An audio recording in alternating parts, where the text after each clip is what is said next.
नमस्कार तुम्ही सगळ्यांनी. आता पावसाळा चालू आहे तर तुम्ही सगळ्यांनी पावसाची काळजी घ्या स्वतःची. नारळ पाणी असतं त्याच्यामध्ये शाळा असतं ना, त्या शाळाची मी सोलकढी केली.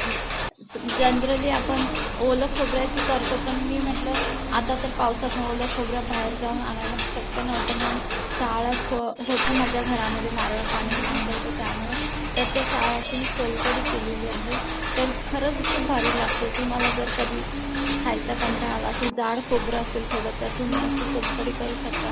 खरंच भारी लागते. ते सगळं मिक्सरच्या भांड्यामध्ये टाकलं, थोडंसं आलं तिथून टाकून. आता पाऊस आहे म्हणून मिरची एकदम बारीक टाकली. मिक्सर एकदम चिमट बसून टाका. माझ्यावरून थोडी खारण झाली होती, त्यामुळे मी तुम्ही कमी टाका, साखर टाका थोडी तळूनच्या, आणि सगळं मिक्सरला फिरवून घ्यायचं. पावसाचं वातावरण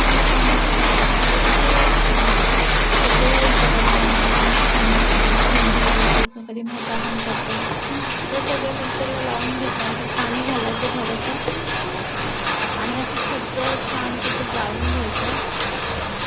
कोकमाचं आदळ घालायचं, मी सांगायचं कोकमाचं आदळ घालायचं आणि चांगलं गाळून घ्यायचं. कोकमाचं आदळ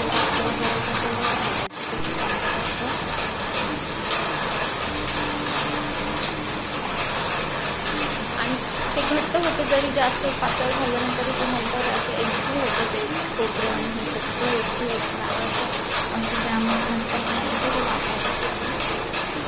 कलर किती सुंदर आला. पण मला असं वाटलेलं नाही लागण्याचा.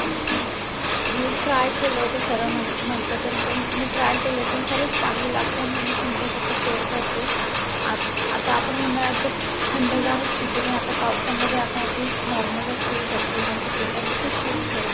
थंड थोडं चिमणीवरून पाणी टाकलं मी, खूप छान पावसाळा खाल्लं तर पावसाळ्यात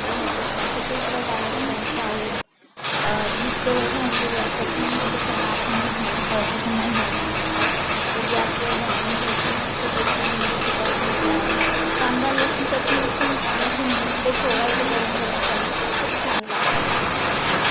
ते साधी चटणी लावली आहे त्याच्यावर, जी आपण जेवणामध्ये वापरतो. ही रेनबिलीची फुलं ना माझ्याकडे एवढी येतात, खूप येतात.